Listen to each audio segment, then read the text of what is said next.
6절에서 4절입니다.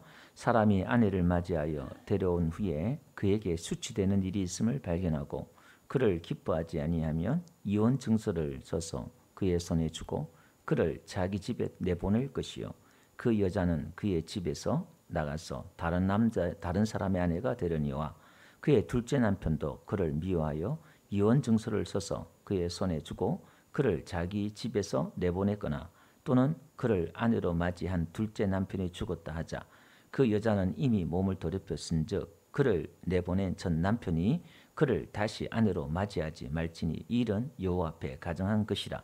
너는 내 하나님 여호와께서 내게 기업으로 주시는 땅을 범죄하게 하지 말지니라. 아멘. 오늘 여러 가지 내용이 24장에도 나옵니다. 여기 보니까 결혼을 했다가 여자에게서 수치되는 일이 발견되면은 이혼 정서를 써서 여자를 내보내줘라 이렇게 말을 하고 있습니다. 여기서 이혼 정서를 써서 내보내라는 것은 결혼한 여자가 쫓겨나면 사회적인 그런 보장 제도가 없어요. 아무나 또 함부로 대할 수 있고 막 그러잖아요. 그러면 이 여자는 이혼 정서를 가지면 다시 재혼할 수가 있어요. 그리고 사회에 있어서 어떤 보호 기능이 이혼 정서가 되고 또 이 이혼 정서를 쓰고 이제 이 여자가 나가잖아요. 그럼 다시 이 남편과 결혼할 수 없어요. 그러면 이제 이혼 쓸 때 쉽게 또 이혼을 하고 뭐 일부 다처제 있는 그 사회 속에서는 뭐 여자를 쉽게 또 생각하고 물건처럼 쉽게 생각할 수도 있잖아요. 그러니까 신중하게 생각해서 우리도 이혼할 때 조정 기간이 있잖아요. 한번 다시 숙고할 수 있는 그 시간들을 주고 막 그러잖아요. 그러니까 신중하게 생각해라. 그런 이야기를 하고 있습니다. 그리고 이제 가서 그 여자가 둘째 남편하고 재혼을 했어요. 재혼을 했다가 또 이혼당해요. 그럼 이제 전 남편이 못 들어온다. 그 이야기입니다. 그럼 이게 왜 전 남편에게 못 들어오느냐? 이건 여호와 앞에 가정한 것이다. 아니 지금 우리 시대와 문화하고 전혀 맞지 않죠. 전 남편 오는 게 그나마 얼마나 다행이고 좋습니까? 다시 이렇게 결합을 하고 한데 이걸 가정한 것이다. 이렇게 말하고 있고 4절 끝에 보니까 하나님이 주신 기업으로 주신 그 땅을 범죄하게 한다. 이렇게 말해요. 그럼 우리는 생각을 해봐야 돼요. 그럼 이게 단지 이혼하고 재혼하고 이런 문제가 아니라 이 문제가 영적인 문제가 있다는 거예요.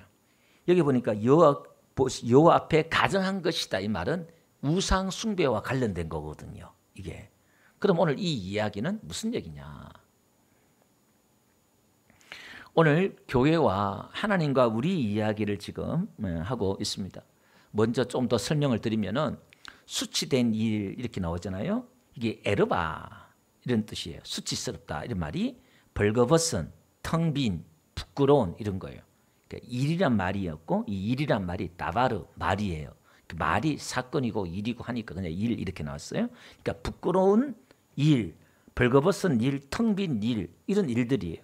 그게 드러나면 또 아내를 여기 보니까 그를 기뻐하지 아니하면 그 나오죠. 그를 기뻐하지 아니하면 무슨 말이냐면 행이란 말 쓰거든요. 은혜 이런 거예요. 호의, 은혜. 그러니까 그 여자에게서 은혜가 그를 아니하면 뭐냐면은 그 은혜가 발견되지 아니하면 이런 거예요. 그러면 이건 우리가 여자에게서 은혜가 발견되지 아니하면 그 여자를 이혼 정서를 써서 내보내라 이런 이야기거든요. 그러면 이 이야기는 지금 무슨 얘기냐면은 율법과 복음을 이야기하고 있어요. 이게 아담이 선악과를 따먹고 뭘 느꼈어요? 수치와 부끄러움을 느꼈잖아요. 벌거벗었음을 느꼈어요. 예, 입었는데 무화과나무 잎으로 옷을 입었는데 수치와 부끄러움을 느꼈단 말이에요. 그러니까 이제 그가 이혼하는 거예요. 하나님을 이제 하나님과 이혼되는 거잖아요. 그게 그런 이야기죠. 그런 이야기. 그 성경 전체를 보면 이게 이제 이해가 되는 겁니다. 이게 그러면 우리가 율법 안에서 은혜를 발견하지 못하면은 그가 이혼해야 된다는 거예요. 그러면 우리가 로마서 가니까 우리의 첫 번째 남편이 누구냐? 율법이다. 그렇게 말하고 있잖아요. 그러니까 이 여자가 첫 번째 남편이 죽으면은 이 여자는 자유한 자다. 그렇게 또 말하고 있거든. 로마서에서는. 우리의 첫 번째 남편이 율법이다. 그럼 이 여자는 이제 두 번째 남편이 누구죠? 예수님께, 복음께 가서 재혼을 가능한 거예요. 이제 이게 그 이야기를 하는 거예요. 이게.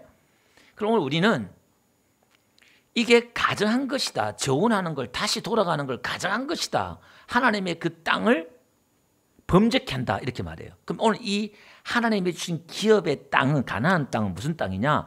은혜 안에 있는, 예수 그리스도 안에 있는, 은혜 안에 있는 걸 말하는 거예요. 그럼 다시 우리가 복음으로 왔다가 첫째 남편인 율법으로 돌아간다는 것은 이건 하나님 보시 가정한 거예요. 은혜를 헛되이 받는 거예요. 은혜를 헛되게 하는 거예요. 예수 그리스도의 십자가의 공로를 무기력하게 만드는 거예요. 그러니까 초대교회는 이게 많았어요. 다시 돌아가는 게 많았단 말이에요. 예. 그게 하나님 보시기에 가정한 것이다. 그래서 우리는 이 율법은 벌거벗고 수치를 느껴요. 왜? 자꾸 죄를 지적하니까 우리의 벌거벗음과 수치를 느끼게 하잖아요. 네. 자꾸 그걸 느끼게 해요. 그러니까 우리가 뭔가 자꾸 가리려고 그래요. 뭘로? 내 의로, 행위로 이걸 자꾸 가리려고 그래요. 그러니까 사람이 내 속은 나는 알잖아요. 남들은 모르지만. 그 오늘 우리는 외식할 수밖에 없는 거예요. 겉모양만 자꾸 구제하는 것처럼, 기도하는 것처럼, 선을 향하는 것처럼 우리를 자꾸 이렇게 가리는데, 무화과 나무 잎으로 우리의 종교와 우리의 의로 가리긴 가리는데, 내가 입었으나 부끄러움과 수치는 하나님 앞에서 느끼잖아요. 그러니까 하나님과 친밀함이 없어요. 근데 가죽 옷은 그런 게 수치를 안 느낀단 말이에요. 그러니까 무화과 나무 옷과 가죽 옷이 다른 것처럼 오늘 이 옷은 다른 거예요. 다른 옷은. 좀 더 깊게 설명하면 좋겠지만 그냥 넘어가도록 그렇게 할게요. 자, 5절 한번 봅시다. 5절. 그럼 우리가 이 결혼을 그럼 이혼하고 이런 문제는 뭐냐? 그 성경은 결혼에 대해서 이야기하는 게 뭐냐면 하나님이 짝지어 주신 것을 사람이 나누지 못한다잖아요. 그럼 우리는 성경적인 개념에는 이혼은 성경적이지 않잖아요. 근데 우리 교회 안에서도 이혼을 많이 해요. 그럼 그게 뭐냐 이 말이? 그 사람 지옥 가고 죄 짓는 거냐? 그렇지 않죠. 그 결혼 제도를 통해서 하나님이 우리에게 말씀해 주고 싶은 게 있죠. 그 결혼을 통해서 그리스도와 교회의 관계, 예수님과 저와 여러분들의 관계를 설명해 주는 거예요. 그러니까 이걸 한번 결혼하면 못 나눈다는 거예요. 예수님과 한번 결혼하면 그 누구도 끊을 수 없다는 거예요. 누구도 못 나눈다. 그 이야기를 하고 싶은 거예요. 예수님의 신랑 되신 예수와 신부인 교회의 이야기를, 저와 여러분들의 이야기를, 결혼의 그 이야기를, 그래서 에베소서에서 이건 비밀이 크다. 바울이 이걸 이제 아담과 하와 그 결혼 이야기를 예수님과 교회 이야기를 풀어나갔잖아요. 그래서 오늘 우리가 이걸 단순히 이걸 문자적으로 보면은 우리 문화와 전혀 다르고 우리 시대와 전혀 다르고 이게 뭐 말이 안 돼요. 이것은 영적인 메시지다 이 말이에요. 복음에 대해서 이야기하고 있는 부분이다라는 겁니다. 5절 한번 읽어볼게요. 다 같이 한번 읽어봅시다. 시작. 사람이 새로이 아내를 맞이하였으면 그를 군대로 내버리지 말 것이요 아무 직무도 그에게 맡기지 말 것이며 그는 1년 동안 한가하게 집에 있으면서 그가 맞이한 아내를 적을 깎이니라. 그러니까 중매결혼 그냥 얼굴도 모르고 결혼할 수도 있잖아요. 그러면 아내 동안 1년 동안은 이제 아이를 임신을 하고 아내를 기쁘게 해야 돼요. 이것은 뭐냐면 신랑 되신 저와 여러분들이 우리가 하나님을 기쁘게 하는 것 같지만 신랑 되신 예수님이 저와 여러분들을 기쁘게 한다는 거예요. 우리를 즐겁게 한다는 거예요. 예수 믿는 재미가 있게 하고 은혜 안에서 기뻐하게 하고. 그래서 항상 기뻐하라. 범사에 감사하라는 것이 뭐라고요? 내가 너를 기쁘게 할게. 내가 너에게 감사가 넘치게 만들게. 그러는 거예요. 그래서 내 몸같이 아내를 사랑하는 거예요. 예수님이 교회를 사랑한 것처럼 사랑하면은 그 사랑에 반응하는 게 여자잖아요. 그 사랑에 순종하는 게 교회고 여자다 이 말이에요. 그래서 남자는 여자를 어떻게 순종하게 만들어야 되는데 사랑함을 통해서 순종하게 만들어야 된다. 쉬운 문제는 아니지만 원리가 그런 원리예요. 그래서 우리는 예수님의 그 사랑을 알아야 그 은혜를 받아야 순종하지. 무조건 순종하라 하면은 그게 율법이고 은혜가 아니다 이 말이에요. 그래서 우리를 기쁘게 한다. 그리고 여자가 1년 안에 임신해서 아이를 낳아야 돼요. 결혼의 가장 큰 목적은 자녀를 생산하는 거잖아요. 예수님과 우리와 결혼하며 우리가 합하면 우리는 뭐예요? 반드시 아들을 낳아야 돼요. 예수님이라는 아들을 낳아야 되는데 그게 성령의 열매, 하나님의 열매를 반드시 낳아야 돼요. 결혼하면은 그게 열매가 나타나게 돼 있다 이 말이에요. 예수님과 우리와 결혼하면은 우리에게 반드시 성령의 인품이, 성령의 열매가 이게 안 나타나는 게 아니라, 그게 안 나타나면 그 구원 안 받은 사람 아니에요. 예수 믿는데도 변화가 없는 사람은 구원받은 사람이 아니에요. 반드시 변화가 나타나게 돼 있어요. 아멘. 예. 무정란과 유정란이 있는 것처럼 진짜 예수님 내 안에 계시면 이분이 내 안에서 일하시고 역사하셔서 반드시 변화가 있다라는 것입니다. 그래서 그 친밀함 속에서, 그 사랑 속에서 열매가 있는 거예요. 6절 다 같이 한번 읽어봅시다. 시작. 사람이 맷돌이나 그 윗짝을 전당 잡지 말지니 이는 그 생명을 전당 잡히라. 맷돌 이야기 나오네요. 맷돌이 이제 가루를 만들다라는 어근에서 이 레해, 맷돌이라는 단어가 왔거든요. 그럼 맷돌의 그 윗짝을 전당 잡지 말라 이렇게 말해요. 이 맷돌, 성경에 맷돌 이야기 나오는데 이건 위와 아래 짝이 있는 거예요. 그죠? 하나님의 말씀은 다 짝이 있다 그러고, 오늘도 이는 맷돌이 뭐라고요? 가루를 만들어내요. 가루를. 그럼 오늘 이 윗짝은 예수 그리스도의 복음을 말하고 은혜를 이야기하고, 아래짝은 저와 여러분들을 이야기하는 거예요. 그래서 우리가 예수를 믿는다는 것은 하나님의 그 은혜 안에서, 말씀 안에서 나를 갈아서 가루를 만들어내는 거예요. 그걸 실어서 우리가 도망가고 튀어나가면 가루가 안 되잖아요. 우리가 고운 가루를 빻아서 소제를 드리고, 고운 가루로 반죽을 만들고, 고운 가루로 제사를 드리고 그러잖아요. 신앙은, 오늘 저와 여러분들은 우리가 예수를 믿는다는 것은 이렇게 다양하게, 우리가 레이기에서 다 강의를 지금 배우고 있잖아요. 우리가 예수님 믿는다는 것은 이렇게 다양하게 지금 변화와 결과 이런 것들 다 설명하는 거예요. 그러니까 저와 여러분들이 가루가 되는 거예요. 온전한 순종, 온전한 가루가 되는 사람, 온전히 깨어진 사람, 이런 사람이 순종의 사람이 되고 믿음의 사람이 되고 하나님이 쓰시는 사람, 하나님 받으실 만한 사람이 되는 거예요. 깨어지고 부서지면 안 되는, 아니 되면 안 된다는 거예요. 우리가 반드시 깨어지고 가루가 돼야 된다라는 거예요. 그 윗짝을 전당 잡지 말라는 거예요. 왜? 이거 이제 그 문화적으로 봐서는 이제 이게 그걸 전당을 잡아버리면 그 사람 아무것도 먹지 못하잖아요. 그 생명이다. 전당 잡지 마라. 예, 그렇게 말씀하고 있어요. 여러분, 우리가 마태복음 24장에 가보면 두 여자가 맷돌을 갈다가 한 사람은 데려감을 당하고 한 사람은 버림을 받아요. 이게 뭐냐? 맷돌 가는 게 두 종류의 교인을 이야기하는 거예요. 두 종류의 교회, 두 종류의 성도를 이야기하는 거예요. 그래서 우리는 이 맷돌을 어떻게 가느냐, 너무너무 중요한 거예요. 어떻게 가느냐. 예. 은혜로 이걸 잘 갈아야 된다는 거예요. 그래서 여러분, 삼손이 나중에 어떻게 됩니까? 두 눈 빠지고 놋줄에 묶여가지고 맷돌을 갈아요. 두 눈이 빠지고 놋줄이란 건 심판의 줄을 말하는 거예요. 근데 맷돌을 갈아요. 맷돌을 가긴 가는데 이게 그가 제대로 이제 영적인 눈이 어두우니까 눈을 빼는 거예요. 그 영적인 소경인 거예요. 구약적인 율법적인 그런 맷돌을 간다 이 말이에요. 그게 뭐 그 하나하나 설명하면 다 영적인 메시지가 있는데 오늘 뭐 이 다 전체 다 못하고요. 하여튼 우리가 성경이 이렇게 군데 이런 이야기를 통해서 오늘 결국 하나님이 성경이 이야기하고 싶은 게 예수님에 대해서, 복음에 대해서, 진리에 대해서 이야기하는 거잖아요. 그걸 다 이렇게 연결되는 거예요. 다 다른 이야기가 아니라, 오늘도 지금 다 다른 이야기 막 하고 있는 것 같지만 계속 한 가지 이야기를 하고 있는 거예요. 자기 백성 하나님에 대해서 이야기를 하고 있는 겁니다.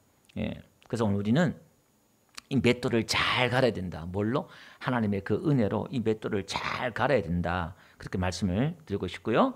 그 다음에 7절 한번 봅시다. 7절. 예, 저당 잡는 이야기를 좀 하다가 또 갑자기 또 유인하는 이야기 나오네요. 사람이 7절 다 같이 한번 읽어봅시다. 시작. 사람이 자기 형제 곧 이스라엘 자손 중 한 사람을 유인하여 종으로 삼거나 판 것이 발견되면 그 유인한 자를 죽일지니 이같이 하여 너희 중에 악을, 인신매매하면 사람을 유인해서 종으로 삼다는 것은 자유를 빼앗는 거예요. 이걸 그 사람 죽여라 이렇게 말하고 있단 말이에요. 예, 사람의 인권에 대해서 성경은 고대에 있어서 지금 뭐 3,500년 전에 지금 사람의 인권이 어디 있어요?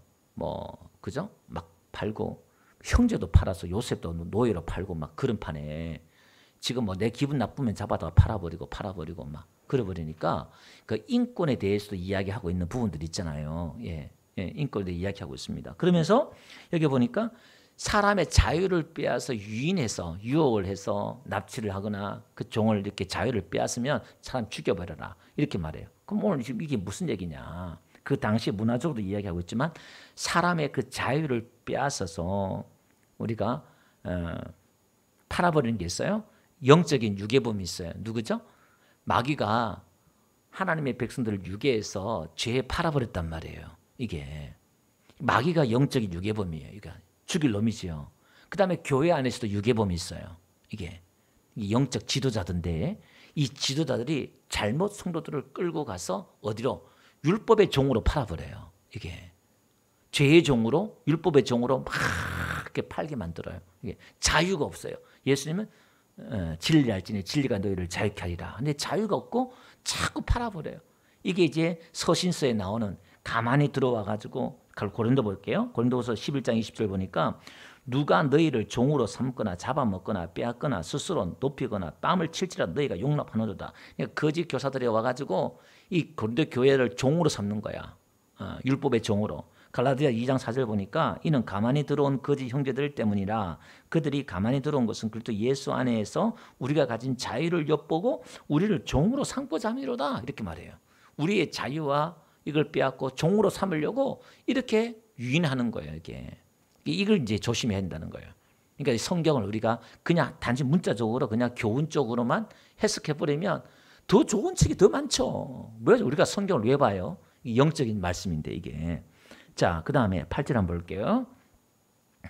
예, 다 같이 한번 읽어봅시다. 시작. 너는 나병에 대하여 삼가서 레위 사람 제사장들이 너에게 가르친 대로 네가 힘써 다 직경하되 너희는 내가 그들에게 명령한 대로 직경하라. 너희는 애굽에서 나오는 길에서 내 하나님 여호와께서 미리암에게 행하신 일을 기억할지라. 나병에서 나오잖아요. 자, 오늘 성경은 우리가 지금 유괴당한 자고 유인하여서 유괴당한 자고 우리가 나병 환자라는 걸 성경은 끊임없이 이야기하고 싶은 거예요. 예수님이 소경을 고치면서 너희가 소경이다. 이걸 가르쳐주고 싶은 거예요. 계속. 그러면 오늘 나병이란 것은 저주받은 병이에요. 피부병이고 지금 뭐 나병 이런 병과 또 다른 광범위한 악질 피부 이런 병이거든요. 여기에 대해서 나병을 이야기하고 있으면서 제사장들이 가르친 대로 하라 하면서 샘플로 누굴 얘기하냐면 미리암을 얘기해요. 모세의 누나.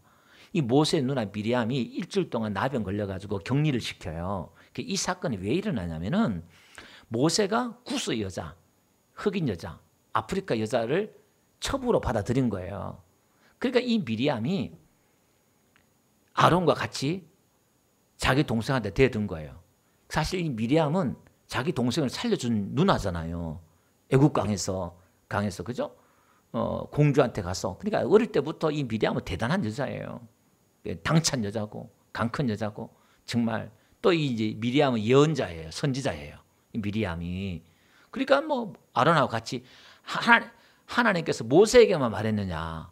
우리에게도 말했다는 거예요. 이 미리암이 가만히 보니까 이 지도자가 구스 여자 하나 취하더니 영 지금 하는 게 마음에 들지가 않아요. 이게 자기 지금 여자 있잖아요. 시보로가 있잖아요. 아내가 있는데 지금 구스 여자를 취해가지고 이렇게 하니까 마음에 안 드니까 이제 막 항변하는 너는 이게 아니다. 그렇게 항변하는 거예요. 그럼 이게 틀린 게 없잖아요. 미리암 이야기가. 근데 하나님이 아론은 제사장이니까 나병을 못 쳐요. 그러니까 누나를 나병 걸리게 하는 거예요. 그걸 격리시켜요. 이게 뭐냐면 미리암이 영적 교만한 거예요. 자기가 봤을 때 이게 아니다 싶으니까 모세한테 영적으로 대든 거예요. 여기서 우리가 지금 봤을 때는 이 구스 여인을 쳐야 한다는 이 사건은 우리가 영적으로 보면 그러니까 이게 성경은 늘 그러잖아요.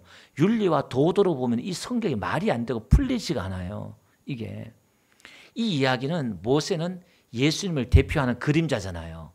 그러니까 이방 여인이 죽게 돌아오는 이야기를 하고 싶은 거예요. 근데 그걸 지적했단 말이에요.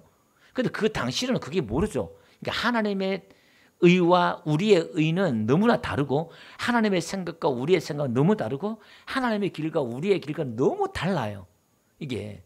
근데 미리암은 그 눈에 안 보이는 거예요. 여러분 선이 뭡니까? 선. 아담이 선악과를 따먹었잖아요. 성경에 나온 선은 하나님이 선하다면 선한 거예요. 아담이 선악과를 따먹기 전에는 선악을 몰랐어요. 근데 이제 선악을 먹고 나서부터는 선과 악의 기준이 누가 되나? 내가 보기에는 이게 악이다. 내가 보기엔 잘못됐다는 거예요. 왜? 그게 악이단 말이에요. 그러니까 그 안에 있는 하나님의 의도와 계획이 있다 이 말이에요. 여러분 성경의 이 사건들을 통해서 이 퍼포먼스를 통해서 역사적인 사건을 통해서 하나님은 지금 인류에게 가고 오는 세대에게 하나님의 영적인 메시지를 지금 던지고 있단 말이에요. 호세아 고멜 사건처럼 집 나간 여자를 또 데리고 와서 또 아내를 맞이하고 또 간음해서 또 아들까지 낳은 자식 또 데려오라 그러고 이게 다 무슨 얘기냐. 하나님의 지금 뭔가 퍼포먼스를 통해서 어떤 하나님의 메시지를 지금 성경 전체를 지금 다 이야기하고 싶은 거예요. 근데 거기다가 하나님의 의도와 계획과 뜻과 섭리와 이 모든 게 있는데 그딴 건 없어. 딱 내가 보기에 이건 악이야, 잘못이야. 잘라버리면 어떻게 될까요? 하나님의 의가 하나님의 뜻이 이루어질까요? 아니요. 아니단 말이에요. 그래서 우리는 하나님의 경륜, 우리 교회도 가정도 마찬가지예요. 내 생각대로 우리가 좋은 방법대로 가정과 교회가 된다? 그거는 인간이 다스리는 교회, 인간이 다스리는 가정이에요. 절대 그게 내가 전혀 생각하지 못한 방법으로 하나님은 교회와 가정을 이끌어 가실 줄로 믿습니다. 빨리 아멘 하세요. 그래서 그게 뭐가 필요하냐? 믿음이 필요하고 인내가 필요한 거예요. 내 생각이 안 되는 거 이게 도대체 이게 풍랑이 일었다가 이게 뭐 오합지졸인데다가 도대체 말이 안 되는 거야. 말이 안 돼.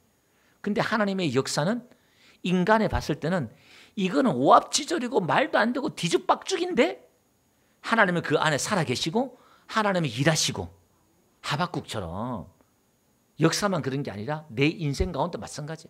내 인생에 꼬이고 이게 도대체 뭐냐. 나는 실패하는 인생이다 말을 하지만 여러분 내 인생이 실패하는 인생에 내가 단정 지을 수 있어요? 나를 지으신 분이 내 인생의 목적이 나에게 있는 게 아니라 하나님께 있다 그랬잖아요. 지으신 분, 나를 부르신 분의 목적이 내 인생의 목적이지 내가 내 인생의 목적을 내가 가질 수 없다 이 말이에요. 이게 그러니까 여기는 부단히 믿음과 인내만이 존재하는 거예요. 그 미리암이 그딴 거 뭐 신경 쓰겠어요? 그냥 대들고 막 그러니까 영적 교만이 이제 나병이 물물에 걸린 거예요. 이게 그래서 이방인들이 들어오는 걸 거부하지 말라는 거예요. 주께 돌아오는 걸. 그러니까 성경은 이걸 지금 구약부터 품고 있어요. 자기들은 그 선민 사상에서 미량도 마찬가지죠. 유대인들이 갖고 있는 그 선민 사상, 우리는 하나님의 백성이다. 뭐 율법을 받은 백성이다. 이게 얼마나 강해요. 그러니까 이방인들을 배척하고 막 그러잖아요. 그럼에도 구약은 이방인들 주께 돌아오는 이야기가 많이 있습니다. 자, 그 다음에 9절요. 여기 보니까 9절 이야기했죠. 그 다음에 10절 한번 봅시다. 네, 시작. 내 이웃에게 무엇을 구워줄 때에는 너는 그의 집에 들어가서 전당물을 취하지 말고, 제가 읽을게요. 너는 밖에 서 있고 내게 꾸는 자가 전당물을 밖으로 가지고 나와서 내게 줄 것이며 그가 가난한 자이면 너는 그의 전당물을 가지고 자지 말고 해질 때 그 전당물을 반드시 그에게 돌려줄 것이라. 그리하면 그가 그 옷을 입고 자며 너를 위하여 축복하리니 그 일이 내 하나님 여호와 앞에서 내 공의로움이 되리라. 이게 지금 이스라엘 백성들은 여러분 내 형제에게 돈을 빌리면 이자를 받아요, 못 받아요? 지난주에 못 받는다 그랬잖아요. 이자는 못 받는데 전당물은 받을 수가 있어요. 예, 그냥 빌려주는 게 아니라 전당물을. 근데 전당물을 할 때 네가 그 집에 들어가서 이거 전당물로 할래? 네가 잡지 말란 말이에요. 그 사람이 스스로 가지고 나오도록 기다려라. 야, 하나님 너무 인격적이죠. 참 너무 참 멋있어. 예, 매너가 있어, 매너가. 이게 참. 그리고 가난한 자의 것은 해질기 전에 돌려줘라. 옷이며 뭐뭐 이스라엘 나라는 옷이 이불이에요. 그냥 겉옷이 이렇게. 그럼 이걸 야, 참 하나님은 자비롭고 좋으신 분이네. 인격적이네. 이렇게만 또 이해하면 안 돼요. 이 말씀을. 성경은 그 수준이 아니라고 그랬어요. 이게 무슨 말이냐면 여러분 이 전당물이란 것은 내가 가난해서 내가 잡히는 게 뭐죠? 전당물로 잡히는 거예요. 이게 우리 죄를 이야기하는 거예요. 부자가 있어서 가난한 자를 만날 때 여러분 내가 그 들어가서 너 죄 지었지, 이런 죄 지었지, 빨리 회개해, 빨리 끄집어내서 막 지적하고 회개 이러지 말라는 거예요. 그 이야기가. 자기가 스스로 은혜 받아서 스스로 토해내도록 여러분 보세요. 삭개오도 그러잖아요. 예수님이 가서 밥만 먹었어요. 은혜 주니까 자기가 스스로 죄를 토해내잖아요. 4배나 갚겠습니다. 내 재산 반이나 더 갚겠습니다. 율법은요. 너 회개했지? 빨리 회개해. 우리의 수치와 부끄러움을 느끼게 해요. 그리고 더 숨게 만들어요. 막 움츠리게 만들고. 예. 그게 아니라 스스로 자백하게 만드는 거예요. 은혜는. 내가 이런 사람입니다. 주님, 내가 이런 자입니다. 스스로 주님 앞에 자백하게 만드는 거예요. 자백한다. 요한일서에 나오는 게 1장에 나오는 거 우리가 자백하면 저는 믿부사 믿음이사 이렇게 나오는데 그 자백이라는 게 동의한다는 거예요. 내가 동의해서 내 안에 있는 이 죄를 내가 보고 동의해서 내가 스스로 주님 앞에 자백하는 거예요. 이렇게. 그걸 지적하지 마라. 옷이 뭐죠? 여기 뒤에 나오는 게 내 앞에 이게 내 공이다 이렇게 말해요. 내 의다 이렇게 말하잖아요. 옷이란 것은 우리의 행위를 이야기하는 거예요. 그 행위를 덮잖아요. 그걸 듣고 자요. 근데 우리는 예수님의 옷을 듣고 잔단 말이에요. 그걸 잡지 마, 저당 잡지 마라. 예. 우리는 어떻게 해요? 상대방의 죄를 딱 잡으면은 전당물로 잡아요. 이게 딱 잡아요. 남편이고 아내고 또 누가 있으면 그 전당물로 딱 잡아가지고 약점을 잡아가지고 어떻게 해요? 우려 먹잖아요. 당신이 10년 전에 20년 전에 이렇게 했잖아. 우리 아내들 그러면 안 돼. 그 평생 우려 먹어요. 그걸 내가 전당물로 딱 잡고 있으면 안 돼요. 그건 은혜가 아니에요. 은혜가 있는 여자가 아니에요. 남편도 마찬가지고 우리 이웃도 마찬가지고 저도 말씀을 준비하면서 내가 또 풀어야 될 사람이 있구나. 내가 또 이렇게 되고 용서해야 될 사람이 있구나 하면서 또 저도 회개하고 기도하고 막 그랬거든요. 오늘 우리도 이걸 용서한다는 건 잊어버리는 거잖아요. 이게. 그걸 전당 딱 잡고 약점을 잡아서 사람들은 그걸 잡고 딱 꼼짝 못하도록 만들잖아요. 그러면 안 돼요.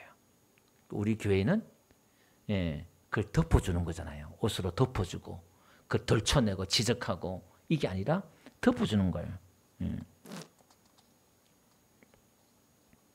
구워준다는 게 뭘까요? 구워준다는 게 내가 말씀을 주고 은혜를 주고 구워주는 거예요. 가난한 자에게 도와주라, 돌려줘라 이 말 무슨 말일까요? 가난한 자는 그게 전부 다잖아요. 그 사람을 자유하게 만들으라는 거예요. 그게 구속하지 말고 자유하게 만들어라.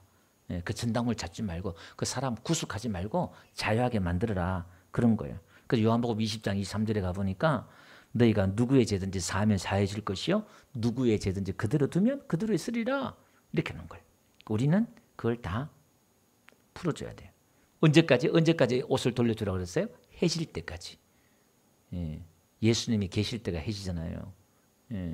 예수님이 계실 때가 낮이잖아요. 이게 마지막 우리가 종말 예수님이 결산하기 전까지는 기르실 때 화해라는 것처럼 우리가 살았을 때 우리가 이걸 용서의 삶, 화해의 삶 이걸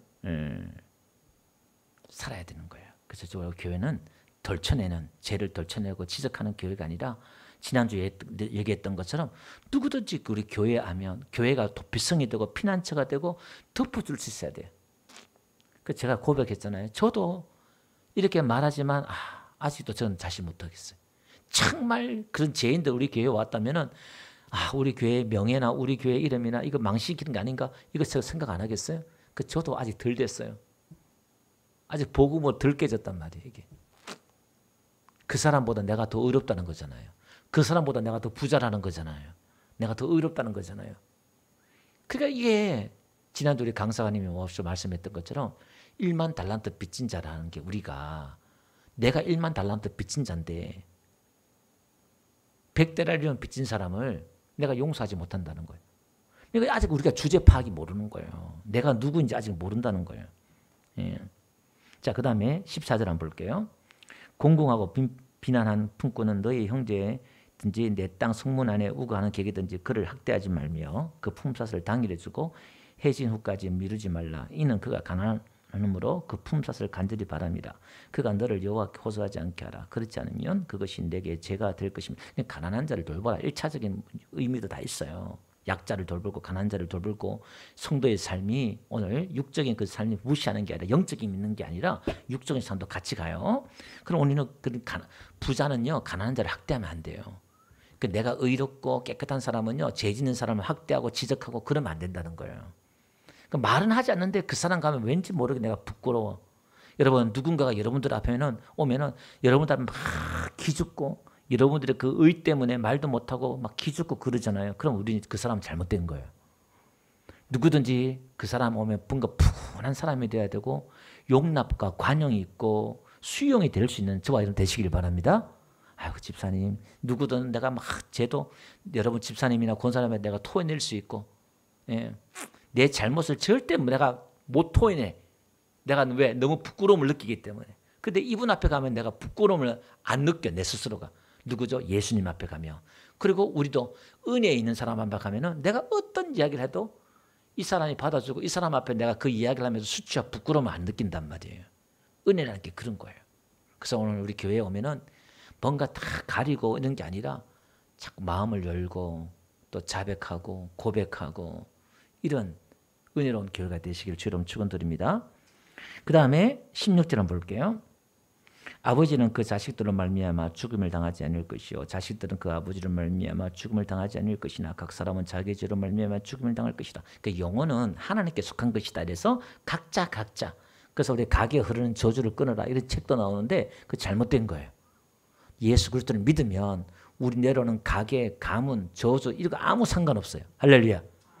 내가 지금 일대라도 우리가 또 자꾸 그렇게 뭐 개척 멤버다 뭐 일대가 예수 믿는 사람 힘들다 그럴 수도 있죠. 부모들이 심는 까닭에. 그러나 여러분 오늘 우리는 믿음으로 그걸 끊어버리고 믿음 안에 각자가 다 아브라함의 하나님, 이삭의 하나님, 야곱의 하나님이라는 게 뭐죠? 죽은 자의 하나님이 아니라 산 자의 하나님인 것은 각자 아버지가 되는 거야. 천국 가면 다 아버지 아들이 아니라 형제가 돼버려요. 아멘. 각자. 그 다음에 17절요. 너는 객이나 고아의 송사를 억울하게 하지 말며 과부의 옷을 전당 잡지 말라. 너는 애굽에서 종되었던 일과 내 하나님 여호와께서 너를 거기에서 속량하신 것을 기억하라. 이러므로 내가 내게 이 일을 행하라 명령하라. 그러니까 우리가 이렇게 자비를 베풀고 고아와 과부를 불쌍히 여기고 선을 행하고 이렇게 해야 되는 이유가 뭐냐 이 말이에요. 그 이유가 이거예요. 너는 애굽에서 종되었던 일, 네가 종이었었다. 네가 과거에 종이었다. 그리고 거기서 속량하신 것을 이렇게 값을 주고 값을 주고 샀다는 거예요. 대가를 지불하고. 네 공로가 아니다. 그리고 이 가나안 땅은 은혜로 들어온 땅이다. 네 의가 없어. 그러니까 이 일을 해라. 너도 1만 달러도 빚진 자 탕감을 받았으니까 너도 용서한 삶을 살아라. 이렇게 말하는 거예요. 우리가 왜 자비를 베푸고 선을 베풀어야 돼요? 왜 용서의 삶을 살아야 돼요? 이런 것이 7번 용서해야 돼요? 그럼에도 불구하고 내가 억울하게도 왜 내가 뭐 잘못한 게 없는데 왜 내가 먼저 사과하고 내가 왜 그 사람과 나와에서 셈을 하면 안 돼요. 그 사람과 나와의 관계에서만 잘잘못을 따져서 계산하면 안 된다니까요. 지난주 말씀드렸잖아요. 대접은 어떻게 하는 거라고요? 저 사람이 나에게 대접한 만큼 내가 대접하는 게 아니라 하나님이 나를 대접한, 예수님이 나를 대접하고 예수님이 나를 섬겨주신 그 섬김으로 우리가 대접하고 섬겨야 된다 이렇게 말씀드렸잖아요. 그죠? 왕이 누구죠? 하나님이잖아요. 1만 달란트 탕감받았단 말이에요. 그것 때문에 우리가 또 이 사람도 나에게 빚진 사람도 용서해 주는 거예요. 아멘. 자 19절요. 네가 밭에서 곡식을 뺄 때 그 한 몫을 밭에 잊어버렸거든. 다시 가서 가져오지 말고 나그네와 고아와 과부를 위하여 남겨두라. 그리하면 내 하나님 여호와께서 내 손으로 하는 모든 일에 복을 내리시리라. 네가 네 감난 나무를 뗀 후에 그 가지를 다시 살피지 말고 그 남은 것은 객과 구아를 과부를 위하여 남겨두며 네가 포도원에 포도를 딴 후에 그 남은 것을 다시 따지 말고 객과 고아와 과부를 위하여 남겨두라. 또 그러면서 또 22절 똑같이 얘기하네요. 다 같이 시작. 너는 애굽 땅에서 종되었던 것을 기억하라. 이러므로 내가 내게 이 일을 행하라 명령하노라. 그러니까 과일을 따고 나중에 또 열매가 맺힐 수 있잖아요. 그 다시 따지 말라는 거예요. 또 땄는데 내가 모르고 지나간 거 있잖아요. 그 따지 말라는 거예요. 고아와 과부를 위해서 가난한 사람을 위해서 놔두라. 그렇게 말하는 거예요. 그러니까 은혜를 흘러보내는 거예요. 우리가 은혜를 예수 믿는 사람들은 이 너그러움, 넉넉함이 있어야 될 줄 믿습니다. 너무 악착같이 산다고 막 그냥 쪼들 산다고 열심히 산다고 사는데 그러지 말란 말이에요. 하나님이 이걸 그렇게 살면 내가 복을 줄게. 그렇게 살면은. 그러니까 예수 믿는 사람들이 너무 옹졸하게 하지 말고 우리가 은혜 받은 자의 그런 삶을 우리는 이 삶으로도 나타나야 돼요. 넉넉함으로. 할렐루야. 그래서 오늘 우리는 항상 어디서 찾아야 된다? 우리의 정체성을 어디서 찾아야 된다고요? 우리는 1만 달란트 탕감받은 사람. 6조. 말이 6조지. 여러분 2000년 전에 6조면 지금은요. 돈을 따지면 상상이 안 되죠. 몇백조예요. 몇백조. 그만큼 우리가 탕감받은 자다 이 말이에요. 그러니까 이걸 저도 그렇고 여러분들도 못 깨달으니까 맨날 우리가 뭐 하느냐 하면은 이걸 못 깨달으니까 우리가 실수하고 넘어지고 죄짓고 하는 게 뭐냐면은 이게 말로 해서 안 되니까 우리가 넘어지는 거예요. 깨어지고 내가 이렇구나 주제 파악을 하는 거예요. 그거 깨달으면 그걸 안 그럴 텐데 날마다 우리가 그걸 깨닫는 거예요. 그래서 우리는 아예 죄에 대해서 죽은 자들이 돼야 돼요.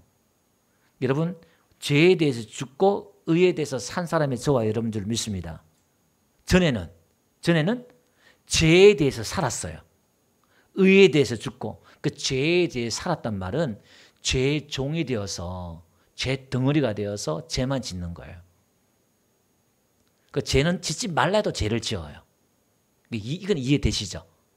그럼 오늘 우리는 죄에 대해서 죽고 의에 대해서 살았다면 반대로 생각해 봅시다.